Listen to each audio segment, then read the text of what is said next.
Taking Making into Classrooms is an open online resource for educators.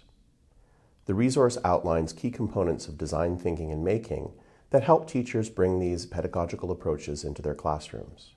The resource is based on a toolkit developed by Dr. Susan Crichton and Deb Carter from the Innovative Learning Centre at the University of British Columbia, Okanagan.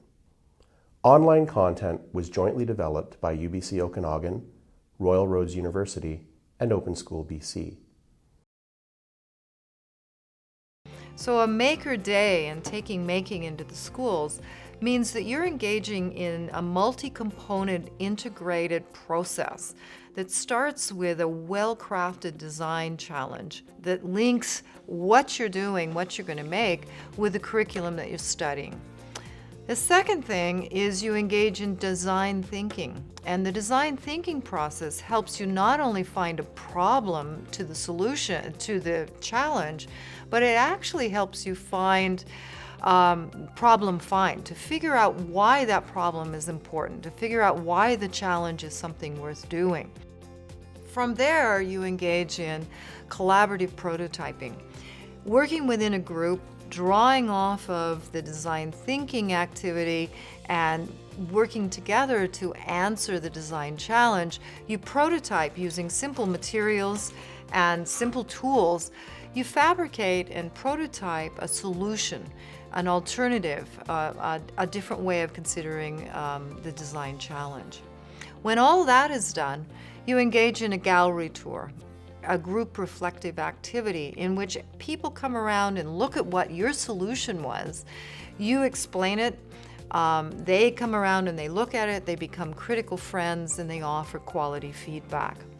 After that, probably the most important thing is we ask people to engage in a personal reflection. How was the event? How was the process? And how well did you begin to understand what the real problem was underlying the challenge? Design thinking and making inform the BC Applied Design Skills and Technologies curriculum and provide students opportunities for developing skills in complex problem finding and creative and critical thinking. It also helps students develop core competencies identified in the new curriculum. It includes critical and creative thinking, so creativity in the initial stages, coming up with those ideas, and then the critical thinking to refine and support each other. Communication, you have to work together, problem solve when things come up and work it through. And then there's the component that if you're showcasing at the end, you have communication to the rest of the students, and then we're all sharing in that knowledge at the end. If you do it in a framework like the frameworks that we're learning today at the Maker Day, what you're doing is then you have to create, you have to prototype, it has to answer some problem, and then you're working together cohesively. We're put in a situation where we work with people that we perhaps haven't worked before, and that takes personal and social skills in order to do that. And for some of our kids, that's not something that they access regularly. We have to critically examine our own thoughts, our own biases, what we bring to the table.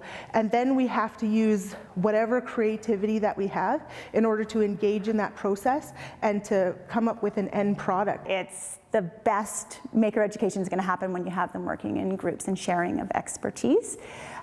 Here comes that opportunity for the oral language. Here comes that opportunity for social skill development and social responsibility. Here comes that opportunity to persevere through something that might be tricky because there's that high engagement factor, and they're able to share their ideas with each other. So I do think it's Maker education and the core competencies are just such a wonderful match with each other. The resource is hosted on OpenSchool's Open Course Resources website.